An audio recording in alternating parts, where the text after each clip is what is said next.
القرآن يوحدنا لطريق الخير يوجهنا الله تعالى أنزله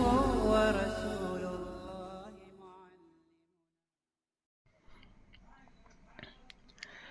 ثم الأمر بالضرب أمر بجنس تصرف معلوم، وحكم اسم الجنس أن يتناول الأدنى عند الإطلاق ويحتمل كل الجنس. وعلى هذا إذا حلف لا يشرب الماء يحنس بشرب أدنى قطرة منه ولو نوى به جميع مياه العالم صحت نيته. ولهذا قلنا إذا قال لها طلقي نفسك فقالت طلقت يقع الواحدة ولو نوى الثلاث صحت نيته. وكذلك لو قال لآخر طلقها يتناول الواحدة عند الإطلاق ولو نوى الثلاث صحت نيته، ولو نوى الثنتين لا يصح إلا إذا كانت المنكوحة أمة، فإن نية الثنتين في حقها نية بكل الجنس. ولو قال لعبده تزوج يقع على تزوج امرأة واحدة، ولو نوى الثنتين صحت نيته لأن ذلك كل الجنس في حق العبد. ثم الأمر بالضرب أمر بجنس تصرف معلوم. پھر امر بالضرب امر ہے تصرف معلوم کی جنس کا. وحكم اسم الجنس أن يتناول الأدنى عند الإطلاق ويحتمل كل الجنس. اور اسم جنس کا حکم یہ ہے کہ وہ اطلاق کے وقت ادنا کو شامل ہوتا ہے اور کلیہ جنس کا احتمال رکھتا ہے. وعلى هذا إذا حلف لا يشرب الماء يحنس بشرب أدنى قطرة منه ولو نوى به جميع مياه العالم صحت نيته. اور اسی بنا پر ہم کہتے ہیں کہ جب کسی نے قسم کھائی کہ وہ پانی نہیں پیے گا تو وہ پانی کے ادنا قطرہ کے پینے سے حانث ہو جائے گا. اور اگر حالف نے اس قسم سے دنیا کے تمام پانیوں کی نیت کی تو اس کی نیت صحیح ہوگی. وَلِهَذَا قُلْنَا إِذَا قَالَ لَهَا طَلِّقِي نَفْسَكِ فَقَالَتْ طَلَّقْتُ يَقَعُ الْوَاحِدَةُ وَلَوْ نَوَى الثَّلَاثَ صِحَّتْ نِيَتُهُ. اور اسی وجہ سے ہم نے کہا کہ جب کسی نے اپنے بیوی سے کہا طلقی نفسکی تو اپنے آپ کو طلاق دے لے، عورت نے کہا میں نے اپنے آپ کو طلاق دی تو ایک طلاق واقع ہوگی. اور اگر شوہر نے 3 کی نیت کی تو اس کی نیت صحیح ہوگی.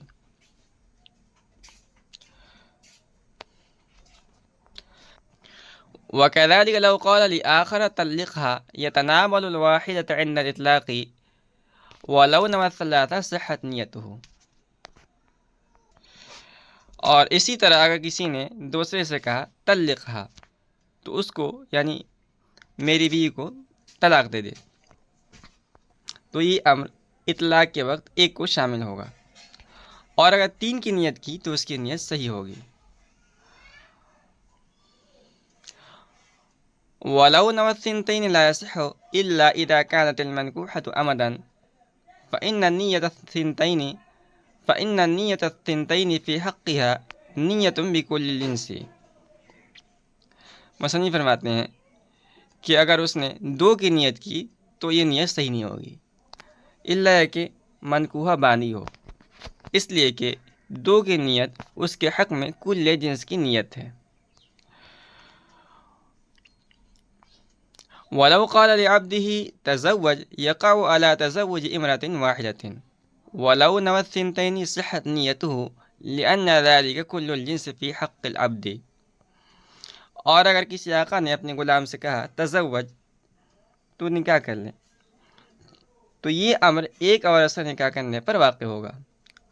اور اگر 2 کی نیت کی تو اس کی نیت صحیح ہو جائے گی کیونکہ 2 غلام کے حق میں کل جنس ہے.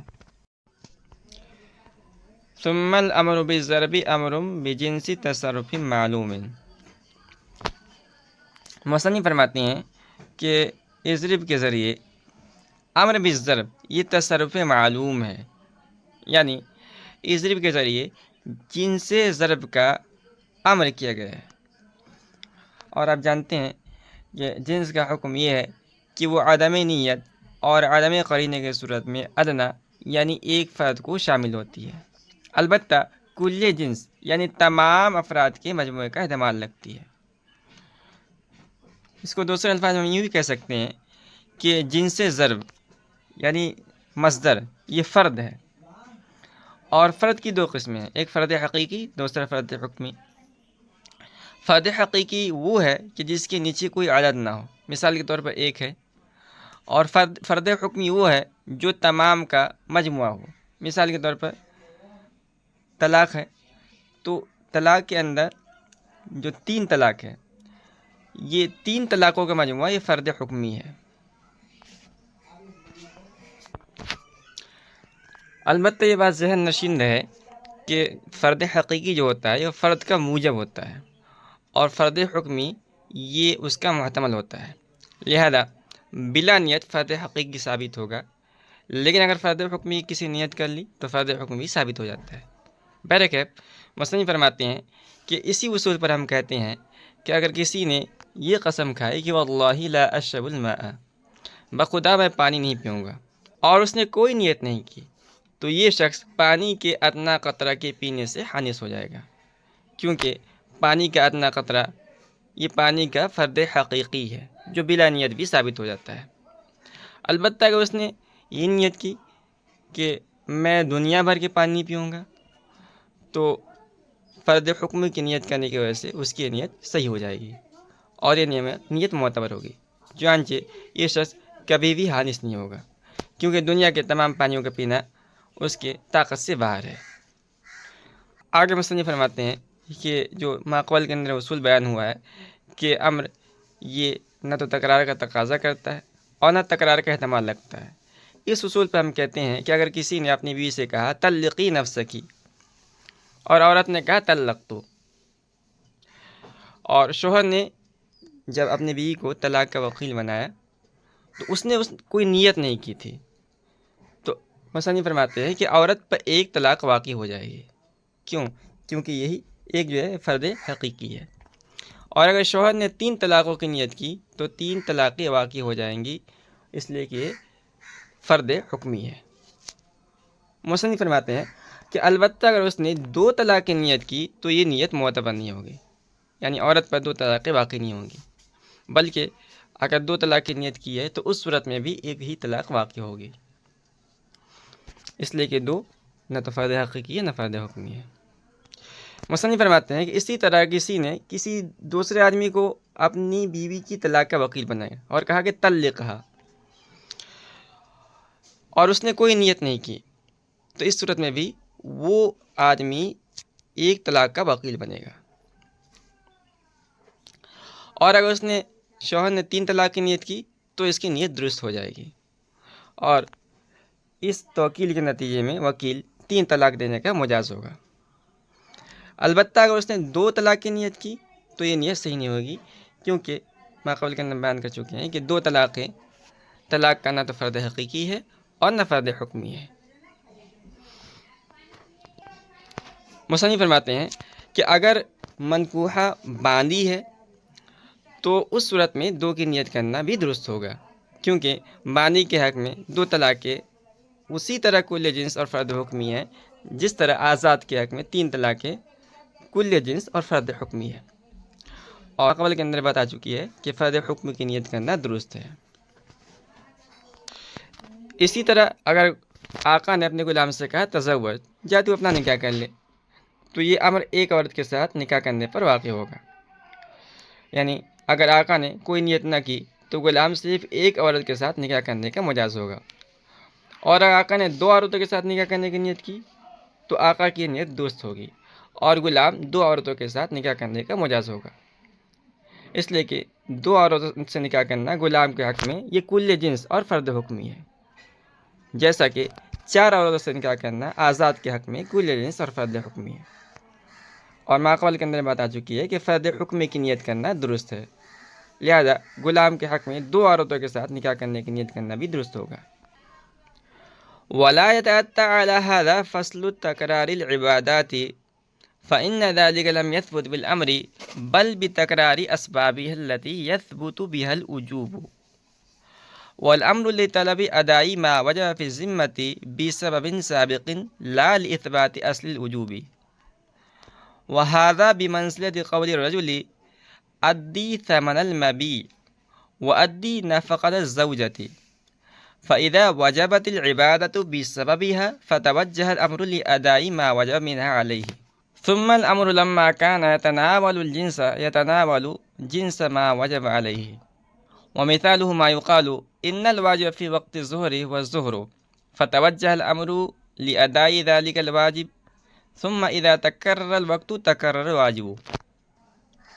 فيتناول الأمر ذلك الواجب الآخر ضرورة تناوله كل الجنس الواجب عليه صوما كان أو صلاة فكان تكرار العبادة المتكررة بهذا الطريق لا بطريق أن الأمر يقتضي التكرار کہنے کہ ولا يتأتى على هذا فصل تکرار العبادات اور اس پر تکرار عبادات کا مسئلہ وارد نہ ہوگا فإن ذلك لم يثبت بالأمر بل بتكرار أسبابها التي يثبت بها الوجوب اس لیے کہ یہ تکرار امر سے ثابت نہیں ہوتا ہے بلکہ عبادات کے ان اسباب کی تکرار ثابت ہوتا ہے جن سے وجوب ثابت ہوتا ہے والامر لطلب اداء ما وجب في الذمة بسبب سابق لا لإثبات اصل الوجوب اور امر اس چیز کی ادا کو طلب کرنے کے لیے ہے جو سبب سابق سے ذمے میں واجب ہوتا ہے نہ کہ اصل وجوب کو ثابت کرنے کے لیے وهذا بمنزلة قول الرجل أدي ثمن المبيع وأدي نفقة الزوجة کہنے کہ اور یہ اس آدمی کے قول کے مطلب میں ہے جس نے کہا بے کا ثمن ادا کر بیوی کا نفقہ ادا کر فإذا وجبت العبادة بسببها فتوجه الأمر لأداء ما وجب منها عليه پس جب سبب عبادت سے عبادت واجب ہو گئی تو امر اس عبادت کو ادا کرنے کے لیے متوجہ ہوگا جو عبادت اس پر واجب ہوئی ہے ثم الامر لما كان يتناول جنس ما وجب عليه ومثاله ما يقال ان الواجب في وقت الظهر والظهر فتوجه الامر لاداء ذلك الواجب ثم اذا تكرر الوقت تكرر الواجب فيتناول الامر ذلك الواجب الاخر ضرورت تناوله كل الجنس الواجب عليه سوما كان او صلاة پھر امر چونکہ جنس کو شامل ہوتا ہے اس لیے اس کی جنس کو شامل ہوگا جو اس پر واجب ہوا ہے اور اس کی مثال وہ ہے جو کہا جاتا ہے کہ ظہر کے وقت میں ظہر واجب ہے بس امر اس واجب کو ادا کرنے کے لیے متوجہ ہوگا پھر جب وقت مقرر ہوگا تو واجب مقرر ہوگا بس امر اس واجب آخر کو شامل ہوگا اس کلیہ جنس کو شامل ہونے کی وجہ سے جو اس پر واجب ہے روزہ ہو یا نماز ہو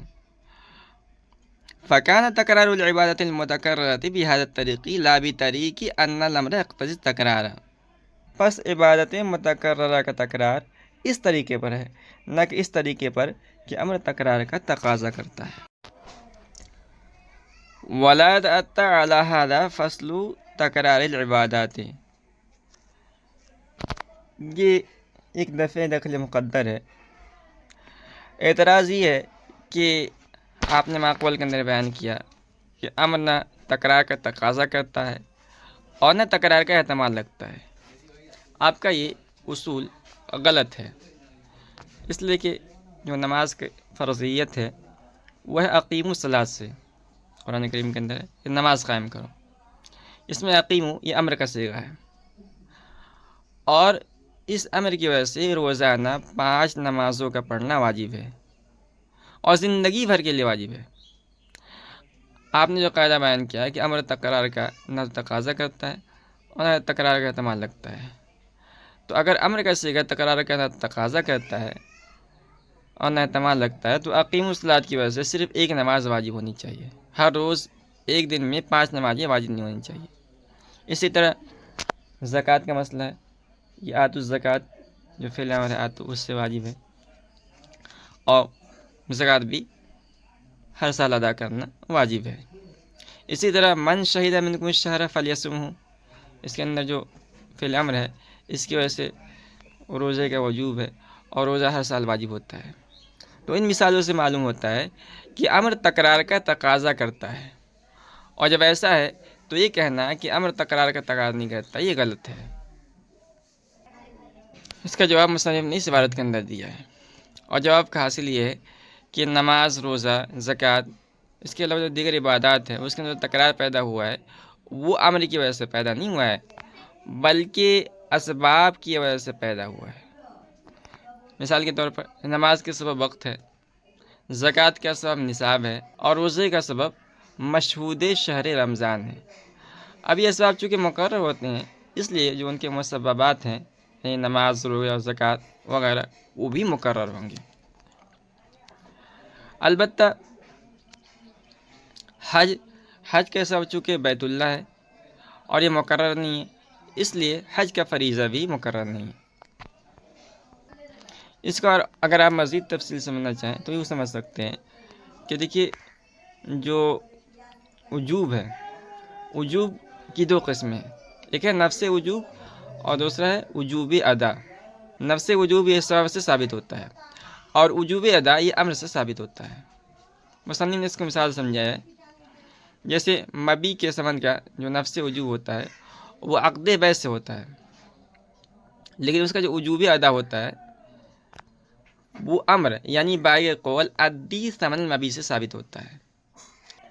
اسی طرح بیوی کا نفقہ نفس وجوب یعنی عقد نکاح سے ثابت ہوگا، لیکن اس کا وجوب ادا امر یعنی قاضی کے قول ادی نفقۃ الزوجۃ سے ثابت ہوگا۔ تو عبادات کا نفس وجوب تو ان کے اسباب یعنی اوقات سے ثابت ہوگا، اور ان کا جو وجوب ادا ہے وہ امر سے ثابت ہوگا۔ اسی کو مصنف نے اپنی الفاظ میں بیان کیا ہے کہ تکرار عبادات امر سے ثابت نہیں ہوگا، بلکہ عبادات کے ان اسباب سے ثابت ہوگا جن اسباب سے نفس وجوب ثابت ہوتا ہے۔ یہ بات یہاں پوری ہوئی۔ اب اس پر ایک اعتراض یہ ہو سکتا ہے کہ سبب کے تکرار کی وجہ سے عبادات کا نفس وجوب مقرر ہوتا ہے نہ کہ وجوب ادا، اور ہمارا سوال وجوب ادا کے تکرار میں ہے، یعنی ہمارا سوال یہ ہے کہ وجوب ادا میں تکرار امر کی وجہ سے ہوا ہے، اور جب معاملہ ایسا ہے تو امر کا مقتضی تکرار ہونا ثابت ہو گیا، اور جب یہ ثابت ہو گیا تو آپ کا یہ کہنا غلط ہو گیا کہ امر تکرار کا تقاضا نہیں کرتا ہے۔ اسی کا جواب مصنف نے ثم الامر لما کان تناول الجنس سے جواب دیا ہے، اور جواب کا حاصل یہ ہے کہ امر کے ذریعے جس فعل کا حکم دیا گیا ہے امر اس فعل معمور بھی کی جنس کو شامل ہے، اور پہلے گزر چکا ہے کہ جنس اطلاق اور عدم نیت کے وقت ادنا یعنی فرد حقیقی کو شامل ہوتا ہے، لیکن کل جنس یعنی فرد حکمی کا احتمال لگتا ہے۔ اور اس کی مثال یوں سمجھیے کہ مثال کے طور پر ظہر کے وقت میں سبب یعنی وقتی ظہر کی وجہ سے ظہر کی نماز واجب ہے، پھر اس ظہر کی ادا کو طلب کرنے کے لیے اللہ کی طرف سے امر متوجہ ہوا، پھر جب ظہر کا وقت مقرر ہوا تو واجب یعنی ظہر کی نماز بھی مقرر ہو گئی۔ پس کل گزشتہ کا امر اس واجب آخر یعنی کل آئندہ کی ظہر کو اور اس کے بعد کی ظہر کی نماز کو اس لیے شامل نہیں ہوگا کہ امر تکرار کا تقاضا کرتا ہے، بلکہ اس لیے شامل ہوگا کہ زندگی بھر کی تمام ظہر کی نمازیں جن سے معمور بھی کا فرد حکمی ہے، اور جنس فرد حکمی کا احتمال رکھتی ہے، اور نیت اور ارادہ سے لفظ کا محتمل ثابت ہو جاتا ہے، لہذا ایک امر سے زندگی بھر کی تمام نمازوں کا ادا کرنا واجب ہوگا، اسی طرح ایک امر سے زندگی بھر کے تمام روزوں کا ادا کرنا واجب ہوگا۔